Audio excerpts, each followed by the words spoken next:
All right. Good morning, everybody. Joe Van Duren here, and welcome to our Virtues Pick today. I'm running a few minutes late, but it ties into our word that we got this morning. And that virtue that we got this morning was thoughtfulness. So let's read the description, and then I'll tell you my little story. So thoughtfulness is kindness guided by empathy. It is carefully considering a course of action with discernment and honesty. It is giving importance to other people's needs. We think about them, observe what they need, and offer our help. We pay careful attention to their likes and dislikes and do things that give them happiness. We carefully consider how our actions will affect them. Thoughtfulness helps us to move beyond self-centeredness to become true companions. Little gifts of thoughtfulness can brighten someone's day. Lifelong thoughtfulness illumines our relationships with abiding joy and trust. So what a great word. And this morning was just an example of one of the ways that I practice thoughtfulness, and that is my wife hasn't been feeling very well. She's been sleeping a little bit later in the day, and and so I'm very careful about how quiet I am in the house, and I don't eat my breakfast until she gets up, so that she can have a warm egg instead of a cold hard-boiled egg. So little things, it's not that they make a big difference, but they're little things because of paying attention to their likes and dislikes. And that's what it is. That's what brings happiness to individuals, even in a small way. So thoughtfulness is one of those things that we don't always practice. Sometimes we're a little bit selfish, and we do things without considering how it might affect others. But I think that for the most part, once we get past out of childhood, where the whole world revolves around us and we believe we are the center of the world, once we get past that, we have the opportunity really to think about how we can the actions that we can take to put other people. Maybe not. I don't want to say first, because we always need to think about our own feelings and what's important to us.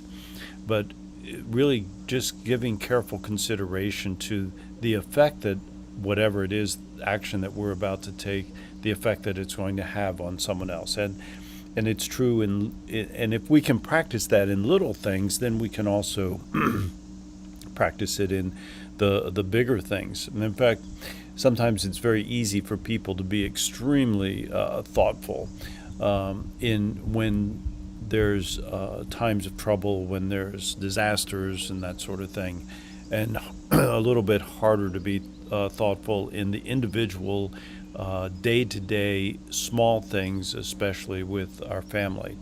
So thoughtfulness, in my mind, begins with how we are treating our family, how we're treating our child and our intimate partner and those closest to us.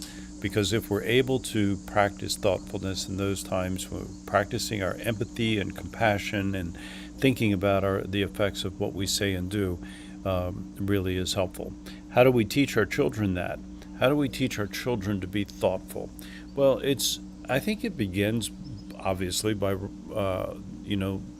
how we act and our thoughtfulness, and asking them questions about their feelings and valuing their feelings and giving them the dignity and the respect that they deserve, and just simply because they're humans, right? But then beyond that, I think we also have to point out to them thoughtful acts, especially if they have performed them. So if thoughtfulness is one of those virtues that you're trying to grow in your child and develop in your child, when they do a thoughtful act, then we need to point it out to them and speak that language of the virtues by simply saying to them, I appreciate the thoughtfulness that you showed when you, and then name the behavior that they displayed that demonstrated that virtue of thoughtfulness. When they give you a gift, Instead of just saying thank you, you might say thank you for your thoughtful gift, the thoughtfulness that you showed when you created this drawing for me, or whatever it might be. Those are the little things, I believe, that helps us to grow that virtue in them, and to let them know that they have that virtue of thoughtfulness in them. Then, when it is a time comes up when you believe that they've not shown thoughtfulness in a way that should have been more obvious, or could have been more obvious to them, you can ask them, how could you show more thoughtfulness in this at this time? What could you do to be more thoughtful? Or if we're guiding them, we might say please use your thoughtfulness by turning your music down, right? So I'm trying to sleep, and I need you to practice your thoughtfulness by turning your music down. But even with our young children, we can, please be thoughtful of your mom and your dad, or your dad while he is sleeping this morning, right? So those are the things. Our language has a huge impact on our kids, and instead of shaming them for not being thoughtful, we can simply guide them and correct them in ways that guides them to the virtue of thoughtfulness. We remember in all of these things that they have it within them already. All of us do. And so it's simply a matter of calling it up, of choosing it, right? And I think we can do that with ourselves. How could I be more thoughtful in this situation? Or what virtue do I need right now? Oh, I need to be thoughtful. Those are the kinds of ways that we can speak to ourselves to help us to grow that. And we can use that same language and help our children to learn to use that kind of language with themselves, so that they're not putting themselves down after they do something that they later consider and think that they weren't so nice, or they were not, they were mean to somebody. Just allow them to think about, what is the virtue that you might use? Well, it's thoughtfulness. Okay, so how could you have done that? What will you do next time? What could you do next time is a better question than what will you do, right? So those are my thoughts today about thoughtfulness, and I'll be practicing it today, as I try every day to do so, and I'm hope that others around me will do the same. So thank you for being here. I look forward this weekend on Saturday and Sunday. We will just simply post on Facebook. We'll post a virtue. There won't be any live events, and and we invite you to like our YouTube page, Classes for Parents, where we have one section of it, one playlist that's just the lives that we've done on the virtues.